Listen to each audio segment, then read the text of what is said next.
بسم الله الرحمن الرحیم. ګرانو کتونکو اوریدونکو السلام علیکم ورحمۃ الله وبرکاتہ. دا د روزې مبارکې میاشت ده او په دې کې اسې خو په ټول خیبر پښتونخوا کې اړې ګړې ده او بدامني ده، خصوصا په باجوړ کې موږ وینو چې ډېره زیاته بدامني ده. د حکومت رټ کمزوری دی او حکومت ګرفت هغه شانته نشته دی. ځای په ځای باندې غلاګانې کېږي، ډکیتیانې کېږي، اغواګانې کېږي.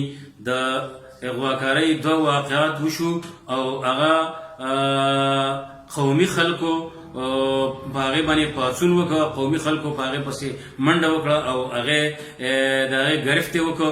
هغه خلک اوس د حکومت سره دي. موږ مطالبه دا ده چې دا د حکومت ذمہداري ده، دا د حکومت د ټاپ پریورټي پکار ده، اولین ترجیح پکار ده چې هغه د شهریانو د امن و امان ذمہداري هغه پوره کړي او ترسره کړي. نو دا د بدامنۍ چې کوم صورتحال دی، د ځای په ځای باندې د چا نه موبایل اخیستی کېږي، د چا نه څوک لوټ کېږي او دغه شانته د اغواکارۍ واقعات هم وشو. نو موږ ټول قوم ته، د باجوړ ټول قوم ته په دې باندې ډېر لوی تشویش دی، ډېر لوی خفګان دی او ډېر لویه پریشاني ده. باید چې حکومتي ادارې هغه خپل رټ هغه مضبوط کړي او خپل ګرفت هغه مضبوط کړي.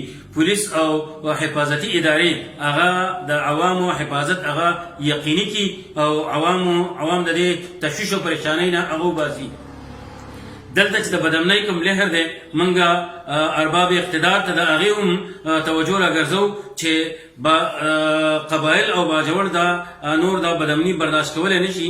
حکومت دی د بدامنۍ د خاتمې دپاره کوټلي قدمونه هغه اوچت کړي. قوم نور مزید بدامني، غلاګانې، ډکیتیانې دا نشي برداشت کولی.